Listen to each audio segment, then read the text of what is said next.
8.1. Are you a typical male or female? Let's see. Number 1. Oh, yes, definitely female. That's so totally me. I have loads of fabulous girlfriends, friends I've had since school. But I do too. All my school and uni male friends go back years. Yeah, but you can't call you and your mates typical, can you? All that male bonding is kind of rare, don't you think? What about number 2? Oh, now that is absolutely a male thing. You're the original gadget man. Hey, not just gadgets. I like people just as much as things. I still think gadgets win for you. And the next 2, names and birthdays. We're both absolutely typical for our sex with those. I'm always the one who remembers birthdays, and you... OK, I know. I have a real problem with names and birthdays. What about 5? Everyone I know just texts these days. Yeah, I don't think that's a male-female thing. Everyone texts all the time. But I do chat on the phone more than you. There's nothing like a really good chat. If you say so. What's next? Number 6. Ah, yes. I'm definitely good with numbers. I never have a problem working out percentages. Me neither. I'm the one who studied maths, remember? You never let me forget. And 7 and 8. Oh, spot on. Everyone knows that women are much better at multitasking. OK, I'll give you that. And I know, very typically I do talk about sport rather a lot. Rather a lot? Oh, you and your mates never stop. You go on and on. OK, so we like our sport. Let's look at number 9. Now, come on, you've got to admit you are a lousy navigator. That is surely typical for many females. I'm not that bad. Anyway, who needs maps? Everyone has sat-nav these days. And moving on, number 10. Yeah, definitely. I'm sympathetic to others and their feelings, so 10 is spot on. Oh, that's not fair. I'm a sympathetic kind of guy. I understand people's feelings. Okay, you're a nice guy. Oh, but look at 11. You do prefer to work alone and not in a team. But then I do too, actually. I'm not happy in a team, and if I am in a team, I like to lead. Now, on to 12. Oh, I definitely don't do this. I like to talk about stuff that's worrying me, especially with my sister. You know what they say, a problem shared... Yeah, is a problem halved, I know that. I just don't go around spilling out all my troubles. A typical bloke, I suppose. Yeah, your mum complains to me that you keep too much to yourself. Anyway, let's add up. How typical are we? 8.2. Defining and non-defining relative clauses. A. It was the passengers who exhibited prejudice. I can believe that. B. According to Aoife and her sister, who is also a pilot, reactions are more likely to come from passengers. 2 sisters who are pilots. That's got to be unusual. C. It's a cultural problem which needs to be tackled at an early age. What is? The lack of female pilots. That's true of many jobs. D. Their 2-bedroom flat, which has no garden, felt terribly pokey. I bet it did, especially with twins. E. The mum who he was talking to invited him to the pub. Did she? What would his wife say? F. Officials hurried him through what's normally a long and tedious procedure. Which procedure is that? Oh, all the stuff you have to do and forms you have to fill in when you're looking for a job. 8.3. Completing sentences. 1, I don't like children who always interrupt their parents' conversations and whose parents never tell them to be more polite. 2, The journey from work to home, which is always a nightmare, took over 3 hours yesterday. I'm going to have to change job or move house. 3, Politicians who make impossible promises just to get elected aren't worth listening to. 4, The Taj Mahal, which took 22 years to complete, is built from exquisitely carved white marble. 5, These are the photographs my grandma gave me when she was a young girl with her grandma. So that's my great-great-grandma. Apparently she was called Rosemary. 6, We docked at the small port on the coast of East Africa, where my parents lived 25 years ago, and where both my brother and I were born. 7, My cousin, who's afraid of heights, went paragliding at the weekend. I thought he was mad, but he said it was fine, not the same as being on a cliff or at the top of a tall building. 8, We went on a cycling holiday in Wales, which I really wasn't keen to do, but in fact I had a great time despite the rain.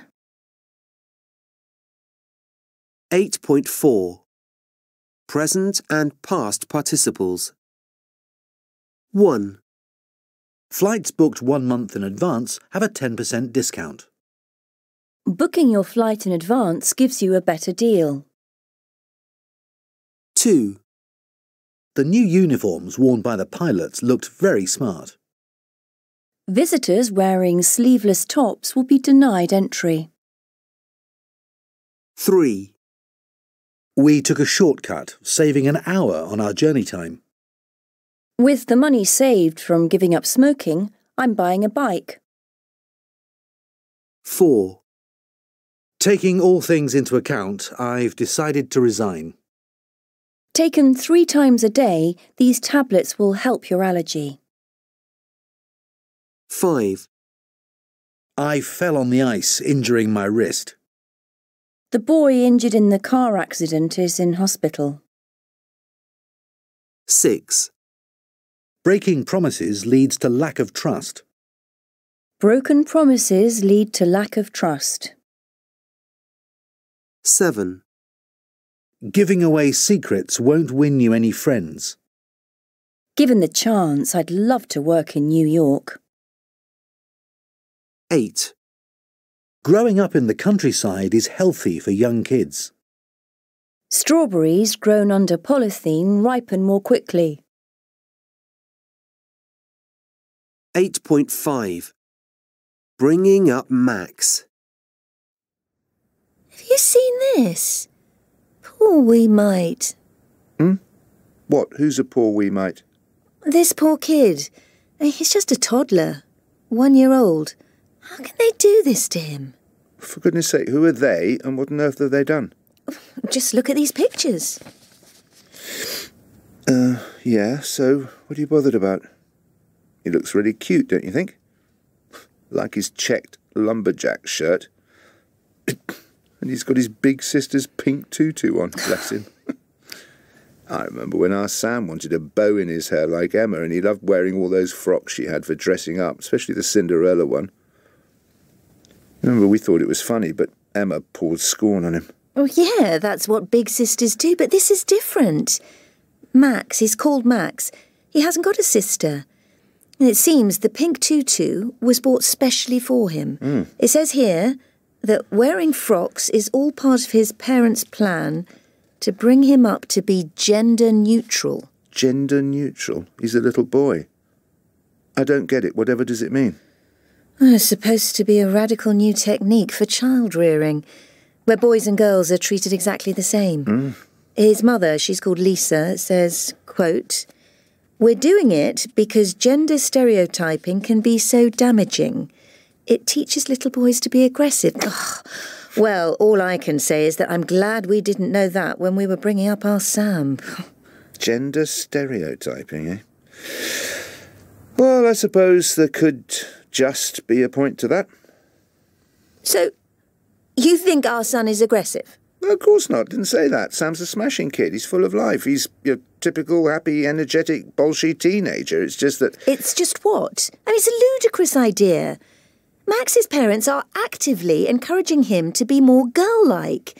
And they're not just keen for him to wear girls' clothes, but they also want him to play with conventionally female toys, as well as boys' toys. I mean, they're delighted if he wants to wear a pink tutu and fairy wings. And if he decides not to play football and wants to paint his fingernails with glittery polish, they will view it as a form of cute self-expression, it says here.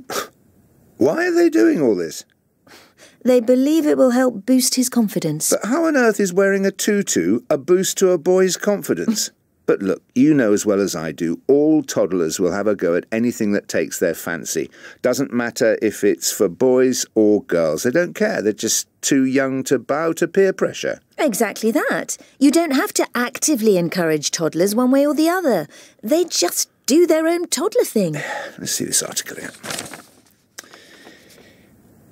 Oh, I remember that as well, don't you? You know that Canadian couple a while back? They made the headlines when they refused to reveal the sex of their newborn baby.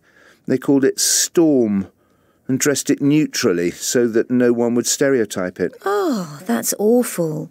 I don't mean calling the baby Storm, but calling him or her it all the time. It's not just awful, it's weird. They said that what they were doing was... quote, a tribute to freedom and choice. Whose choice? Their choice, not the baby's. Oh, it's the same for this boy, Max. It's not his choice. And what about when he goes to school? I mean, what will... Oh, hey, look, here you are. Yes, just as I thought, Max's parents say that they're planning on home educating Max so that he won't have to wear gender-specific clothes when he starts school. Oh, no surprise there. Don't you think he's in danger of growing up to be a rather lonely, confused little boy? That remains to be seen. How long can his parents keep this up, though? And those Canadian parents.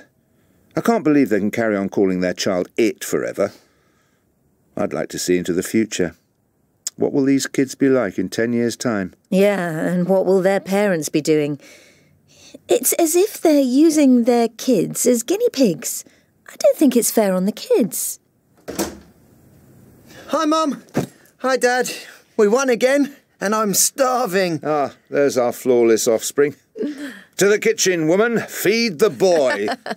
Huh? What's up with you two?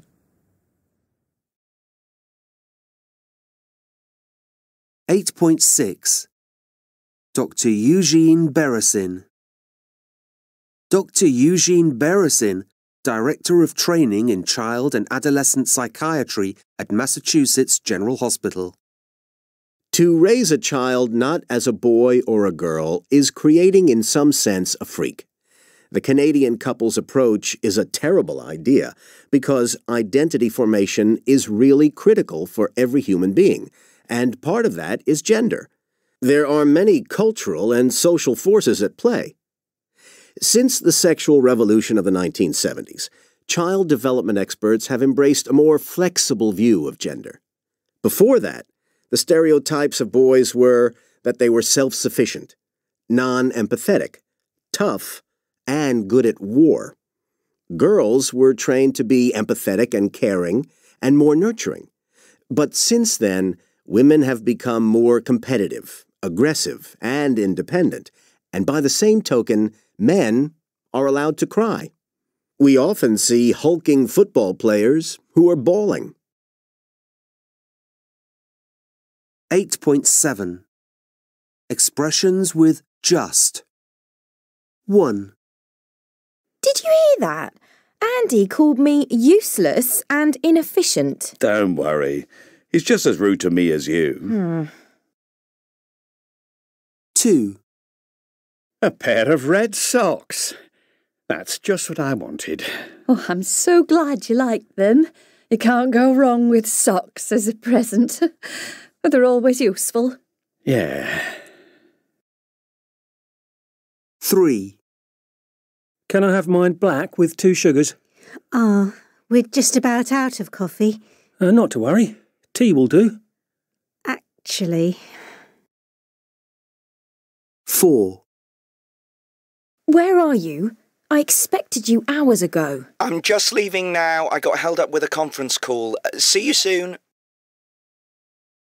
5. I come in shattered from work and look at the mess. You haven't even washed up the breakfast things. Just listen to me for once. It isn't my fault. The baby was sick just after you left and I had to ring the doctor. And then 6. Did you see that film Fargo on TV last night? Oh, I couldn't watch it after the first few minutes. I was just terrified. 7. I've just heard the news. You got that job after all. I know. I'm thrilled. I didn't hear back for so long I thought they'd found someone else. Then suddenly I was called for a second interview. 8. Hi, great to see you. Oh, where's Tom? Tom couldn't come, so it's just me. Oh dear, you two haven't fallen out again, have you? 8.8. What did you hear? 1. We're sitting at the back in row 102. We've had another row about our finances. 2. That was never him singing live. He was miming. Live and let live is my philosophy. 3. Close that window. There's one hell of a draft. You're not close to getting the answer. 4. I soon got used to working the late night shift. I don't trust used car dealers. I'd never buy a car from one. 5. It's impossible to tear open this packet. Give me a knife. A single tear ran silently down her cheek as she waved goodbye. 6. He always looks so content with his lot. The content of your essay was excellent, but there were rather a lot of spelling mistakes. 7. The head teacher complained to the parents about their son's conduct in class. Simon Rattle is going to conduct the BBC Symphony Orchestra this evening. 8. Could you record the next episode for me? I'm out that night. He's broken the Olympic world record for the 100 metres. 8.9. Identify the clichés. Mom! Tommy's fighting with Ryan again! Oh dear. But I suppose boys will be boys. Bye, Gran. Jamie and I are off out for the evening. Have a great time. Don't do anything I wouldn't do.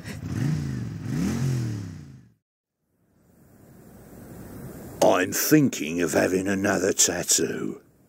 A scorpion, maybe. Just above where it says I love Mum. What do you think? It's not for me to say. At the end of the day, it's your decision. You'll have to live with it.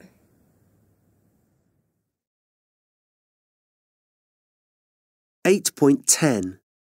The next line. 1. I just came across my very first girlfriend on Facebook. Oh, I bet that was a blast from the past. Are you going to friend her? I'm not sure. Looks like she's changed quite a lot. 2. Larry's failed his exams. Amy's got the chicken pox. Whatever next? Oh dear, watch out. They say these things come in threes. I don't want to know that.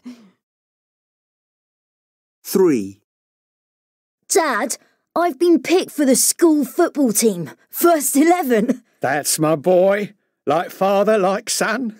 What do you mean? You only ever made the second 11. 4. If I offer to pay, she'll say I'm old-fashioned. If I don't, she'll say I'm mean. Poor you. You'll be damned if you do and damned if you don't. Yeah, it's a tricky situation. 5. I got a card from Jerry 1 week after my birthday. Oh, well, better late than never. You think so? I'm afraid it's the final straw. 6. We're having a complete break, a fortnight in the Caribbean. St. Lucia. Sounds like just what the doctor ordered. In fact, the doctor did. He said Bill would have a breakdown if we didn't take some time off. 7. It took me 10 years to build up my business. It nearly killed me. Well, you know what they say. No pain, no gain. Yes, but nothing is worth ruining your health for. 8. I just need to go back in the house and make sure I've turned off the oven. Good idea. Better safe than sorry. Yeah, otherwise I'd be worrying all the way through the film. 9. They've got 10 kids. Goodness knows what their house is like. Oh, the mind boggles. It doesn't bear thinking about. Yeah, I've only got 2 and it's chaos most of the time. 10. Bob's a weird bloke. He's going to live alone on a remote Scottish island for a year. It takes all sorts. You can say that again. 8.11. Writing. The Princess and the Frog. One warm summer's evening, a beautiful young princess, feeling bored and lonely in the grand rooms of the palace, decided to take a walk in the nearby wood. With her, she took her favourite plaything, a golden ball, which she loved to toss up in the air and catch.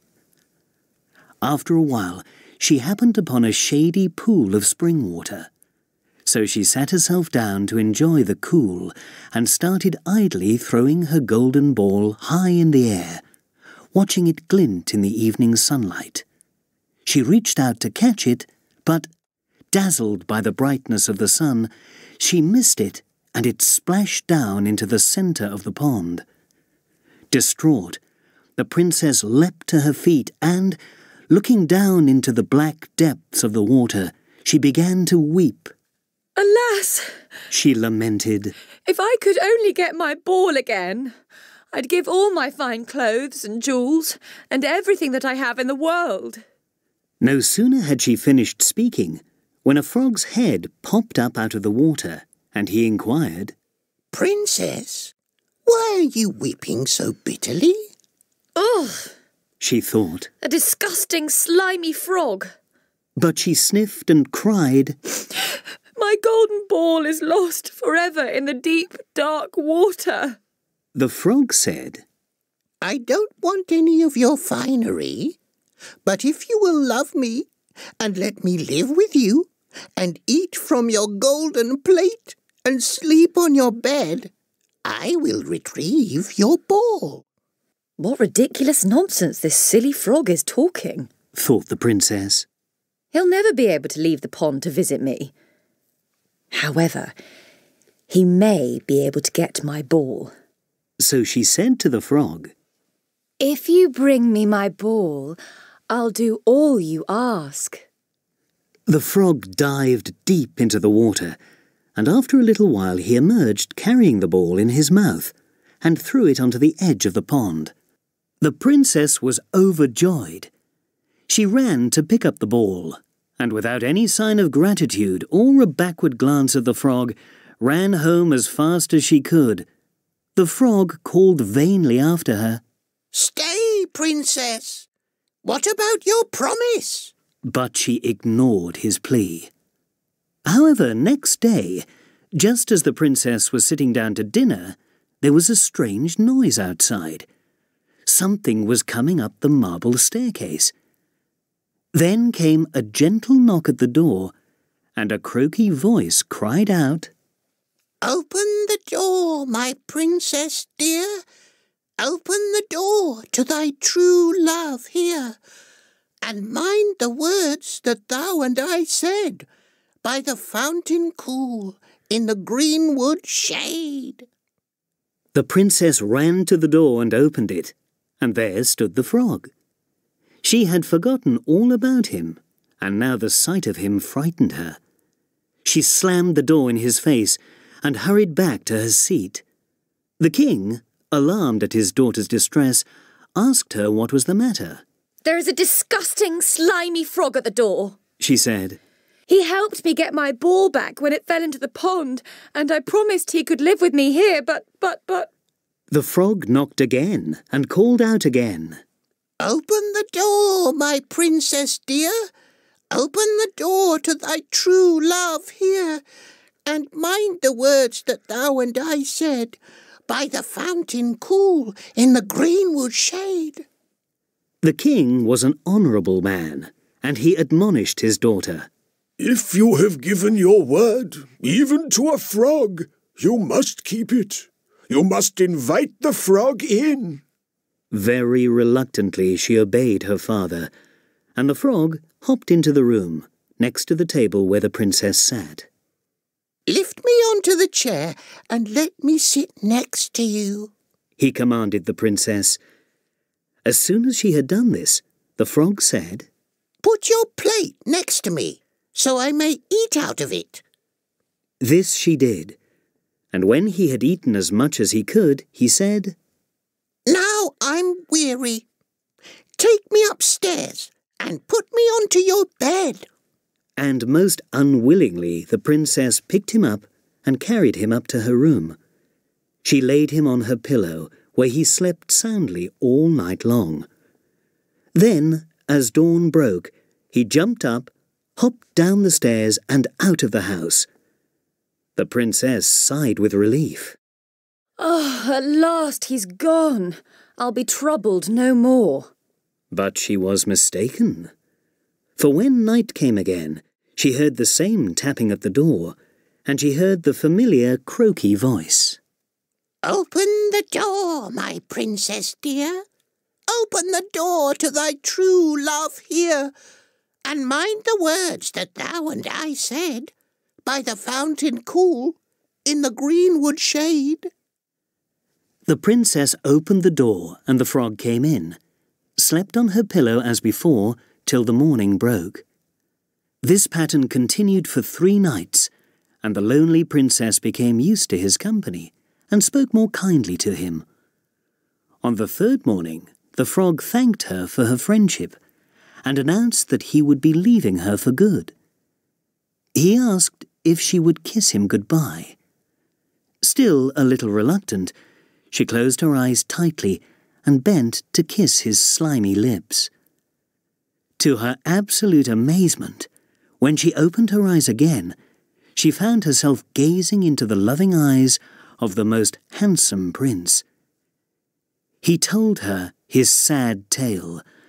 A wicked fairy had turned him into a frog and cast him into the pond. Only the kindness of a princess for 3 days and nights could save him.